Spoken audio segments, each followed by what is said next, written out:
Clary's. I'm actually being serious. Oh, okay. Jason Anderson of the Sacramento Bee just tweeted out that head coach Mike Brown has entered the NBA health and safety protocols. Oh, God. He will be out for tonight's game versus the Nuggets. He will return to the team upon receiving clearance under the current NBA guidelines.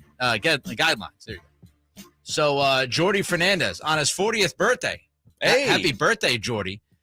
Jordy Fernandez will coach the team tonight. So I wanted to get that news out there. Mike Brown out tonight. You would have to imagine he'll be out tomorrow night due to health and safety protocols. So we will keep our eye on that. Meanwhile, instead of just breaking the news there, Ramie, how was the Christmas weekend? How much did you eat? I know you were telling me you were eating an awful lot over the weekend. I ate so much.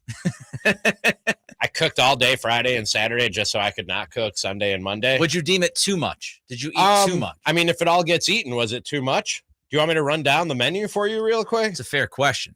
Biscuits and gravy for breakfast.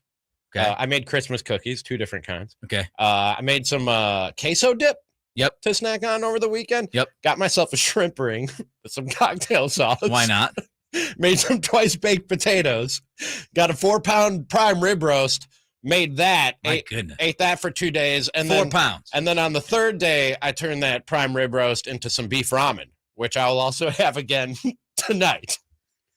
It's a decent amount of food, Ramie. Honestly, it's a decent amount of food from you. But as long as you enjoyed it, right? I did. As long as you enjoyed it. The dog enjoyed it too. He got some prime rib. And hopefully everybody listening to the program. Potato. Hopefully everybody listening to the program enjoyed their Christmas weekend as well. Obviously, the Kings did not enjoy their Christmas weekend that much, including now Coach Mike Brown, who's out tonight with the health and safety protocols. As you all know by now, Domas got injured on Friday night, ran off the floor with about 3 minutes left. Shams yesterday tweeted that Sabonis had suffered a fractured ligament, which made everybody kind of confused. Yeah, a ligament fracture. I didn't know you could fracture ligaments was my first reaction. The fractured ligament, as Shams called it, was in the right thumb. He will attempt to play through the injury and is listed as questionable for Tuesday's game. So what actually happened? Because the fractured ligament is a little weird. It's actually an avulsion fracture. Now, this is the same injury that Aaron Rodgers has had this season. Mm-hmm. And here's what the Cleveland Clinic writes about this injury, okay? Because I am not a doctor. Ramie's not a doctor. JJ's not a doctor.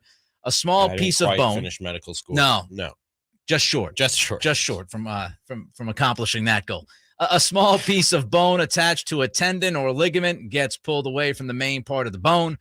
Treatment depends on which bone broke and the type of avulsion fracture. Surgery is occasionally required for severe injuries with joint instability. So obviously, if Domas is not having surgery right now, there is no joint instability. You might need to wear a cast or a splint for a few weeks. Fractures usually take about 3 to 12 weeks to heal completely. Here was Coach Brown yesterday when asked about the seriousness, and hey, you might have caught a break, Coach. For me, yeah, I don't know crap about medical stuff. It's one of those things that initially you think it could be a long time, and he's listed as questionable tomorrow based on what all the medical experts say. All right, Ramie. So when you heard this news yesterday, and you saw what it was, and you read about what that injury is, what was like your first reaction when you saw this and heard this? Are you, Nick? We've never gotten into a conversation like this. Ooh, let's get into it. And I'll bring it back around to sports. Don't worry. Can't wait.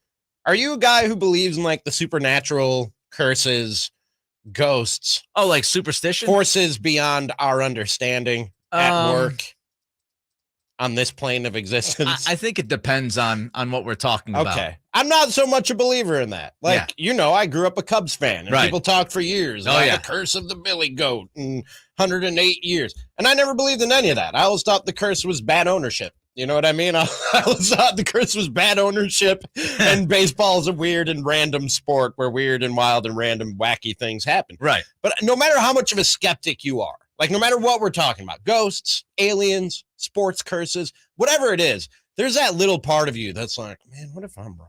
You know what I mean? Like, what if I'm wrong? What if this is actually a thing? And I came to Sacramento and I was not, dude, I don't vibe with